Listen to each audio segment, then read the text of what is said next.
કે મિત્રો દેરાણી જેઠાણીના ડખાની અંદર ખજૂરભાઈ નો હું વાત, જો તને ખુલ્લે આમ કહું તે તારી માનું દૂધ પીધું હોય તો મકાન બનાવવાની જવાબદારી તારી. લાલો આહિર તને ચેલેન્જ કરે. જય મુરલીધર મિત્રો, જય શ્રી રામ, જય હિન્દ. હું છું લાલો આહિર. મિત્રો ખાસ મારે આજે 18 વર્ષને જણાવવાનું કે સુરેન્દ્રનગર ના નાગરકા ગામની અંદર આ ખજૂરભાઈએ મકાન બનાવી દીધું હતું. કીર્તિ પટેલ એનું એક રેકોર્ડિંગ વાયરલ છું જે છે. કીર્તિ પટેલ સાંભળજે, તું એમાં કે ને કે બેન સાથે છું, અમને કઈ વાંધો નથી, તું રે. કે મિત્રો દેરાણી જેઠાણીના ડખાની અંદર ખજૂરભાઈ નું હું વાત, આ ખજૂરભાઈએ મકાન બનાવી દીધું હતું. એના અત્યારે આ મકાન 3 મહિના થયા ત્યારે મકાન બનાવી દીધું હતું ખજૂરભાઈએ. આખા ગામ લોકો છે, ગામના સરપંચ છે.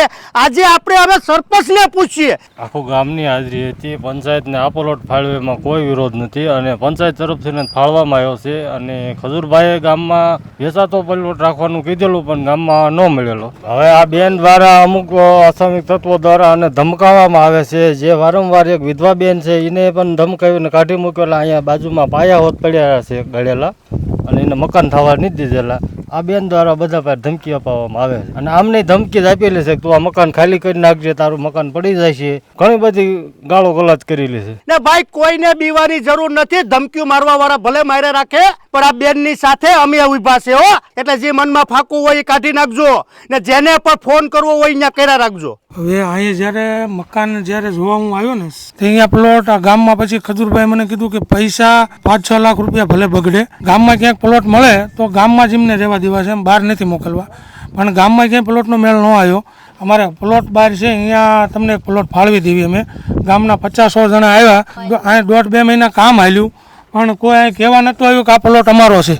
અમે જ્યાં સુધી અમે અહીંયા કામ કર્યું ને ત્યાં સુધી કોઈ કહેવા પણ નતું આવ્યું. સરપંચ કોઈ કહેવા આવ્યું હતું અને તમે અમને આ પ્લોટ કીધું પછી તમે અહીંયા કામ ચાલુ કર્યું હતું ને? ગામમાંથી ઠરાવ કરીને પ્લોટ પછી પ્લોટ આપેલો છે લાલભાઈ. અને એમને અમે બધી કહાની કીધી કે ભાઈ આવી રીતના 2 છોકરા 15-17 વર્ષના છે અને વર્ષોથી બિચારા પીડાતા હતા, જેને ગામમાં અને બિચારા ભરવાડના મકાનમાં 17 વર્ષથી કાઢતા હતા. અને તે ખજૂરભાઈ આવીને આવું સરસ મજાનું મકાન બનાવી દીધું અને પંચાયતે મળીને અને ગામ લોકો બધા પણ સાથે હતા અને પ્લોટ ફાળવી દીધો. ખજૂરભાઈ આવ્યા ત્યારે પણ અમને મળ્યા હતા કે હજી જો ગામમાં નજીકમાં ક્યાંય પ્લોટ મળતો હોય ને તો આ છોકરાઓને પણ સારું રહે. તો હું 15-17 લાખ રૂપિયા આમાં ખર્ચું છું તો 5 લાખ રૂપિયા હું પ્લોટમાં પણ ખર્ચી શકું. એટલે એ ભાઈએ પણ અમને ભલામણ કરી હતી. પણ ખજૂરભાઈને અમે વાત કરી કે ભાઈ અત્યારે તાત્કાલિક પ્લોટનો ક્યાંય મેળ પડે એવું નથી અને ગામમાં પણ તકલીફ છે પ્લોટ લેવાની. એટલે એટલા હિસાબે આજે પંચાયતે અહીંયા પ્લોટ આપ્યો અને પંચાયતે મળીને આપ્યો. તો કહું છું ભગવાન જેવો માણસ આવીને આજે આવું આ 2 છોકરાઓના માથે હાથ મૂકી ગયો છે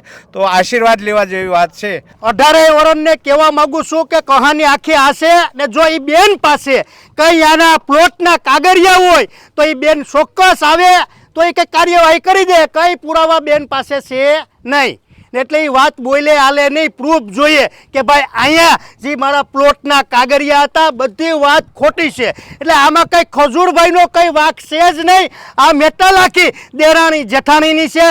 એ બેન રહ્યા ને એ વારંવાર બધેને સડાવી અને આ કણે મોકલ કરે છે. આ મકાન જે છે ને એ બેનને એમના મગજમાં એવડું એ છે કે આ લોકોને સારું મકાન થઈ ગયું મારે કેમ કાંઈ ન થયું. એટલે એ બેન વારંવાર બધાને સડાવી અને મોકલી દે છે. પછી એના થકી સડાવેલા માણસો અહીંયા આવીને એવું કહે છે કે આ ઘરની બાજુમાં જે મકાન છે આ ઝાડવા રોપેલા છે, આ ઝાડવા તમારા બાપના નથી, આ પ્લોટ તમારા બાપનો નથી, ઝાડવા બાડવા લઈ લ્યો. હવે આ લોકો હુંવાળા માણસ છે ને ગરીબ માણસ છે, આ લોકો તો એ લોકોને કહેવાના નથી. પછી એમને આ કણે માતાજીનું આયોજન હતું તો એ બેનના કવા પ્રમાણે ઘરની બાજુમાં એમને આયોજન ન કરવા દીધું. પછી આ લોકોએ ગામમાં બીજા ભાઈ છે એમની પાસે ગયા મંજૂરી લઈ અને સામે ઓલે પણ આ મકાન રહ્યું ને એની વટીન ત્યાં કણે આયોજન કર્યું. અને અત્યારે સમસ્ત ગ્રામજનો બધા જ લોકો અહીંયા ઉપસ્થિત છે. આ કોઈ એકલવાઈ વાત નથી. ને કીર્તિ પટેલ મારે તને ખુલ્લે આમ કહેવાનું, તને હવે અહીંયા હું ગામના સરપંચ ને કહેવા માંગુ ઈ બેન ને છે ને પ્લોટ હજી ફળવી દે. પણ જો તે તારી માનું દૂધ પીધું હોય, જો તને ખુલ્લે આમ કહું તે તારી માનું દૂધ પીધું હોય તો મકાન બનાવવાની જવાબદારી તારી. લાલો આહિર તને ચેલેન્જ કરે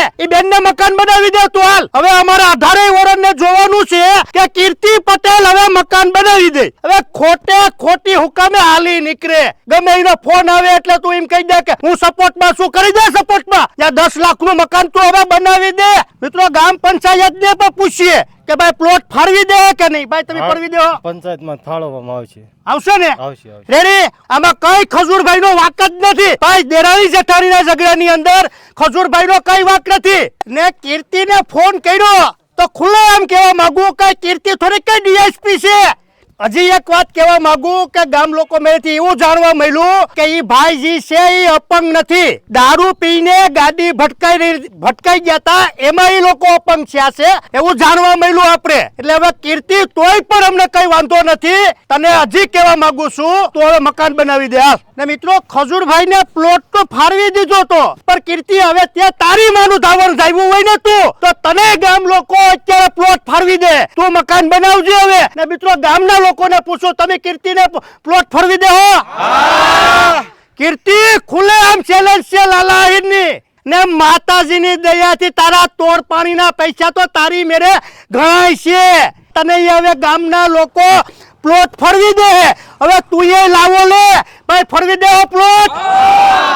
આ ખજૂરભાઈએ મકાન બનાવી દીધું તું ને આ પેલા કેવું હતું જિંદગી જીવતા ને અત્યારે મિત્રો કેવી જિંદગી જીવે એ પેલા તમે 18 વર્ષ જોવો. આ ઘર મિત્રો તમે જોવો પેલા. ને આ લોકો બિચારા બે એટલે બે અપંગ છે.